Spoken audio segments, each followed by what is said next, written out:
ladies and gentlemen, boys and girls from across the world. You're listening to Bad Decisions with Jazz. Hi, hello. Welcome to my podcast and to season 3. Woohoo! Today's topic of inspiration stemmed from last week and me talking about keeping a lot of my life hidden, especially because of mistakes that I had made. So I wanted to dive in, but also a lot more has been going on in my life lately.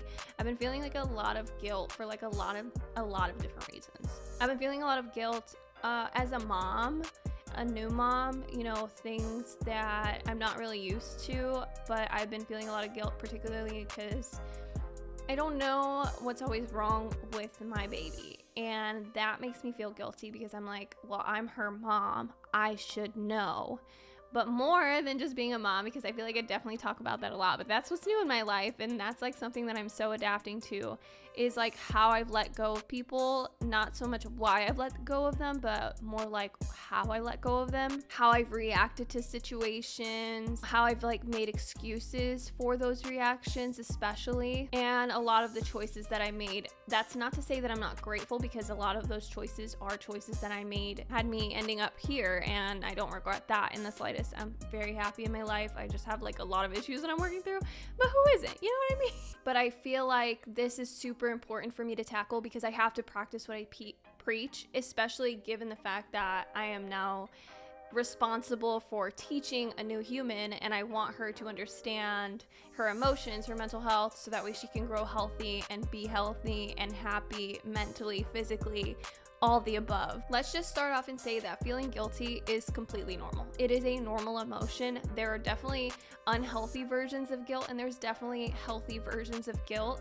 When it's unhealthy, it's because you're kind of blaming yourself for a situation that you really had no control over. And when it's healthy, it's, understanding that you made a mistake and never making that mistake again in the future. So guilt is something that I've been struggling with for quite some time. I don't have regrets. I do have a lot of guilt. And my guilt starts because I am a super judgmental person. Anybody who knows me knows that I am a super judgmental person. Seriously, I will judge people. I don't judge people for their personalities. I don't really judge people. I don't judge people, but I judge people. Let me elaborate because that don't make sense. But I judge people based on what they wear and how they present themselves, not so much judging people that I meet as far as oh, this person is weird. I don't do that, because that's not in my place. But from afar, yeah, I'm a pretty damn judgmental person. Sometimes I lack empathy. Sometimes I just forget that other people have emotions. This is especially true when I'm caught up in my own feelings a lot. I have a really hard time with understanding my husband's emotions. Not to say that I don't think he has emotions, just that sometimes I feel like his emotions always are trumped over how I'm feeling, and I have to do better to see where he's coming from, understand where he's coming from, that his emotions are also valid. It's something that we're always working towards to make healthier and better in our relationship. That's not to say that I think his emotions are completely irrelevant. There are times when I'm okay, wait, let me take a step back. That's usually after I've had a minute to actually collect myself, though. The biggest advice that I ever got from my therapist was to step back from situations that make you feel a certain way so you can assess it. And looking back, I do feel guilty on how I treat people and how I have treated people, and especially a lot of my exes. I'm just the ghoster, okay? I just leave without warning. I don't say anything, and I don't regret that now, but back then that was kind of a red flag. Oh, why did she go? And they'll text me and be well, what the fuck happened? Well, they used to. They don't do that anymore, but the point is that I am big on that, or big on people that I was talking to. I would just get up and walk away. Or friendships, especially, where I just kind of treat my friends as a punching bag because I know that they're there for me and I know that they care for me, and I kind of neglect friendships in that aspect. I definitely take friendships for granted. Again, something that I'm working on, but it's something that I feel super guilty about. My pregnancy definitely taught me who would be there for me and who wouldn't be, and that's because of a lot of the people that I kind of stopped talking to because I just mentally wasn't there. Pregnancy was super draining on my mental health. Now that I'm not pregnant, I have other mental health challenges, but I am way better at like communicating with people and talking with people like all the time. Like my phone is always going off. I literally have to put it on Do Not Disturb to get some peace and quiet. The biggest thing I'm ever guilty for doing is not giving someone a second chance, okay?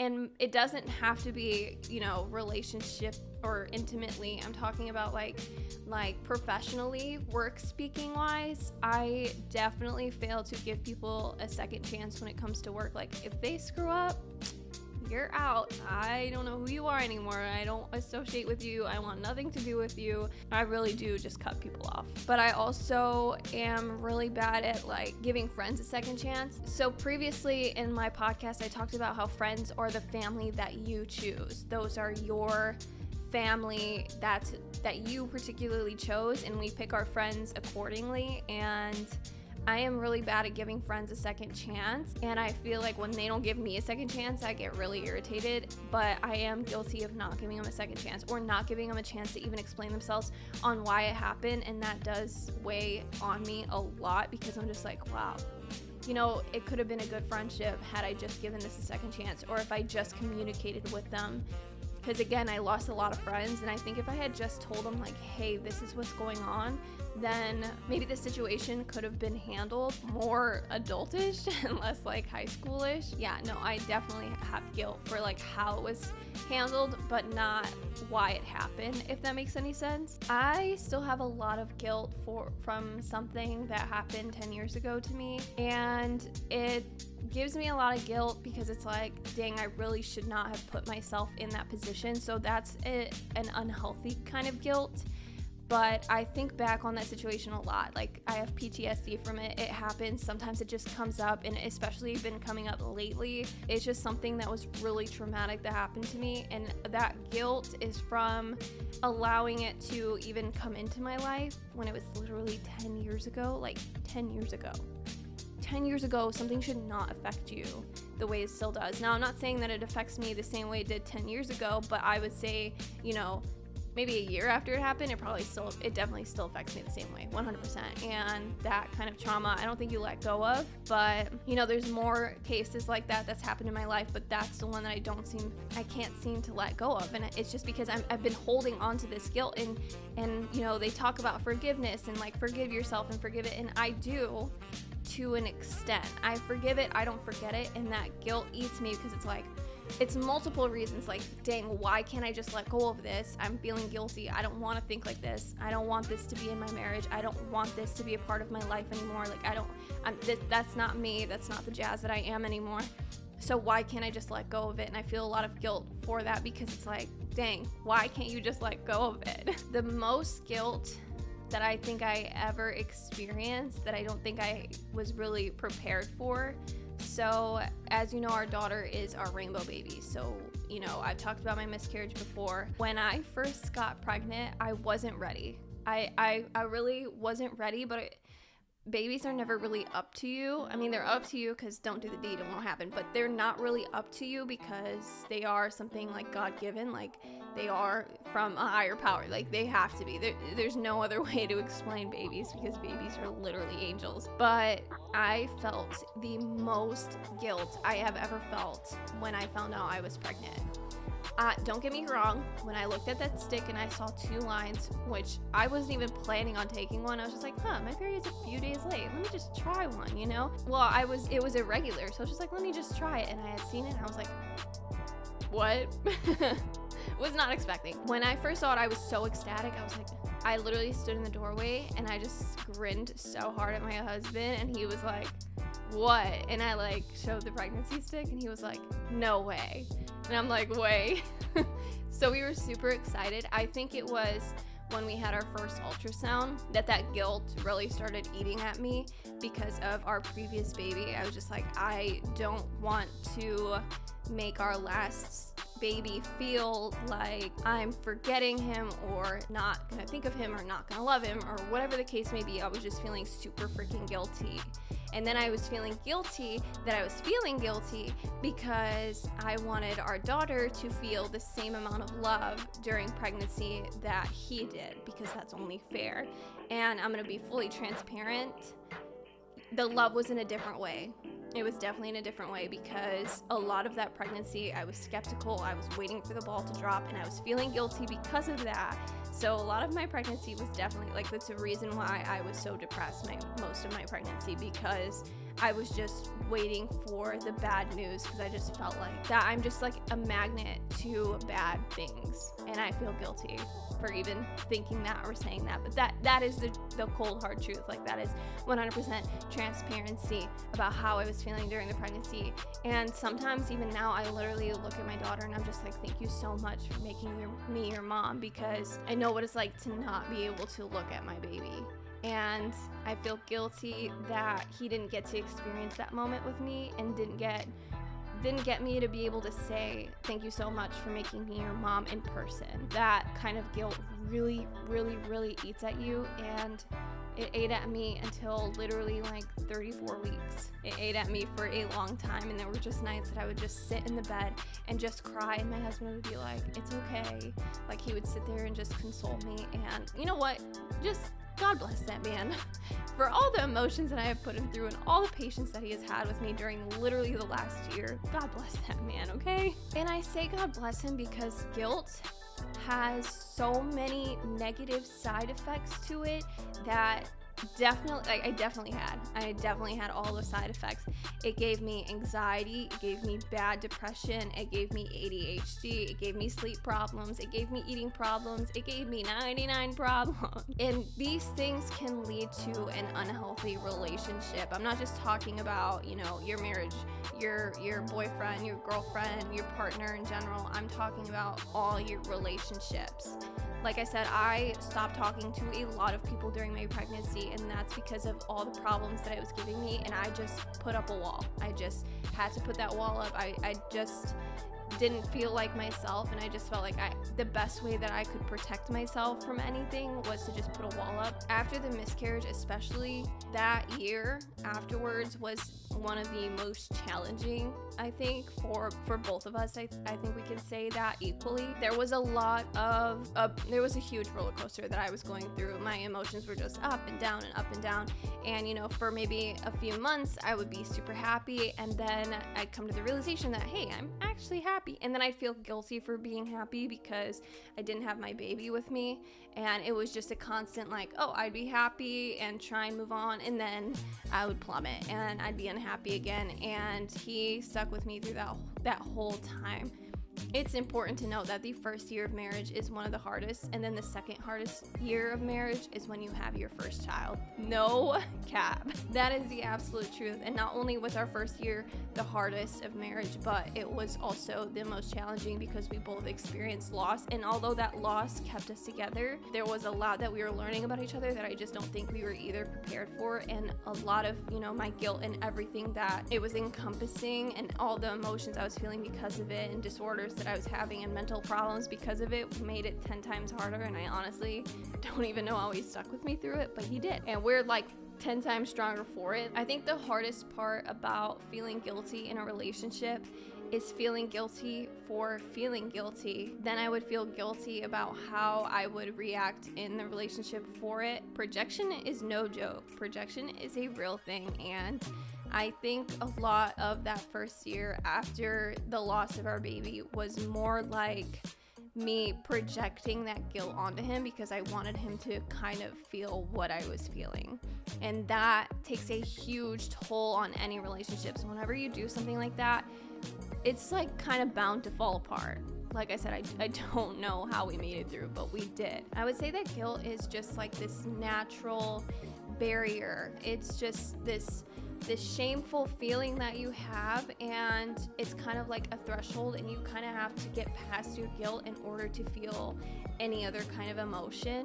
Like I said, I lack empathy a lot, and when I'm feeling guilty, I 100% lack empathy. I don't respond to other people's emotions. I don't really care about other people's emotions. It's just because mentally I can't process it, but two, because I literally am just so caught up in my own emotion that nobody else's really matters, and that is a downfall of mine for sure. Especially like as a mom these days, like I especially feel guilty for not being able to provide like enough for my daughter. Like she will literally breastfeed on me for nearly an hour, and I feel guilty that I'm not making enough to try and feed her to get her to stop, because she'll down a bottle in 20 minutes, but she'll stay on mom for 40 minutes. And a lot of it's like comfort, or the research that I've done has said so, but that makes me feel guilty, because it's like, well, why is this not happening? Which affects your mental, which also affects your body, because your body's like, oh, something's going on with me mentally. And then it's just like a back and forth, really bad cycle, it's really bad. Something I also feel guilty about, which is a recent feeling, honestly, is not having my dad in my life, okay? And I know I say that like, what? That's a bad thing. Yeah, let me elaborate. When my daughter was born, I felt a huge disconnect to her the first 30 minutes of meeting her and holding her and feeling her, because I was in an immense amount of pain. But also I looked at her and I was like, I will give you the world. I will give you everything. I'll give you the universe. I will give you anything and everything. The clothes off my back. I don't care. I will put my life ahead of yours always. And that was like a promise that I always made to her. Like, I will always be honest with you.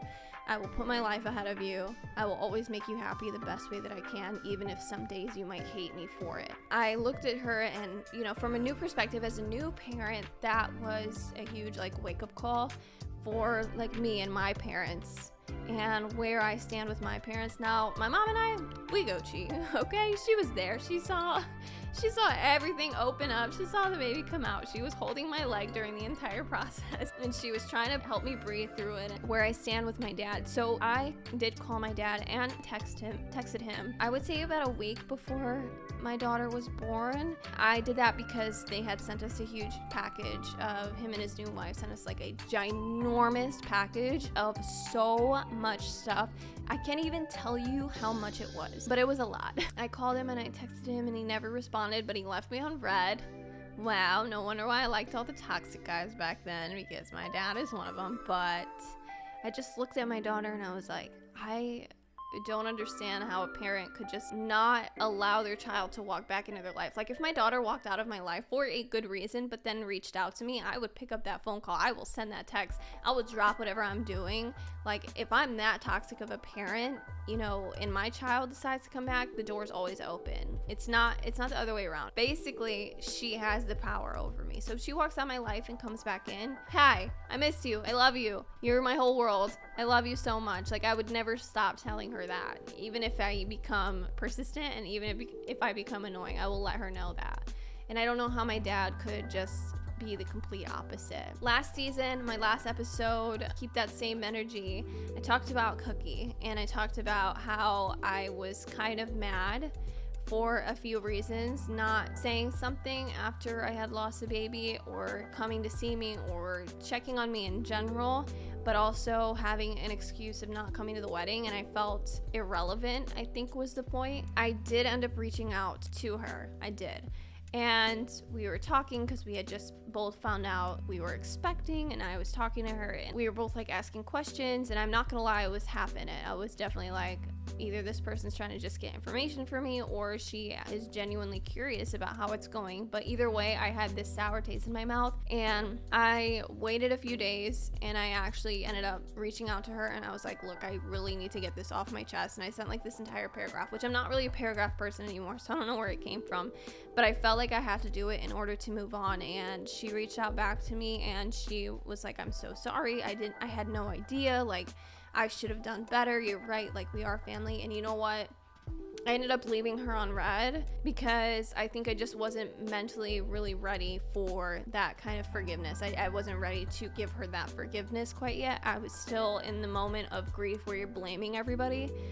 And I think I was still blaming her, and especially because, again, I was having a lot of guilt just being pregnant, and I didn't want our last child to feel like I was neglecting him or like I was replacing him. That was the last thing in this world that I ever wanted. I do regret how I handled that situation, because now both of our children are born, and I would have loved it if she could have been in my support group and been there to support me. And likewise, I wish I could have been there to support her, especially now given the challenges of motherhood. I feel like there's kind of just this unsaid sour taste in both our mouths. Me, because I feel guilty about acting out and reacting the way that I did, and then probably her because of how I came at her like that, and she didn't deserve that. So that's a lot of growth on my part. Woohoo. So I do feel a lot of guilt for that. Take a step back and assess your situation, and don't feel guilty about doing things that you should have done. Feel guilty about the things that you should not have done, and then work through that guilt so that way you can become happy again. I leave you with a quote. It's better that 10 guilty escape than one innocent to suffer. And that quote was by William Blackstone. I definitely related to that quote a lot, and I hope that you guys do too, and I hope that you take this podcast as a lesson and learn from my mistakes, because obviously I'm trying to learn from my mistakes too, but this is Bad Decisions with Jas, baby. Without further ado, I am not a licensed therapist. I'm not even going to school for psychology. All of these opinions are my opinions and my opinions alone. All the research I have done is through the search engine that we know and love, Google. Don't forget to like and subscribe to this video and to my channel. I am most active on TikTok, second most active on Instagram, so definitely follow me on those platforms. I love you all so much. Thank you so much for watching, and I will see you in next week's episode. Be safe, be happy, and be loved. XOXO Jas.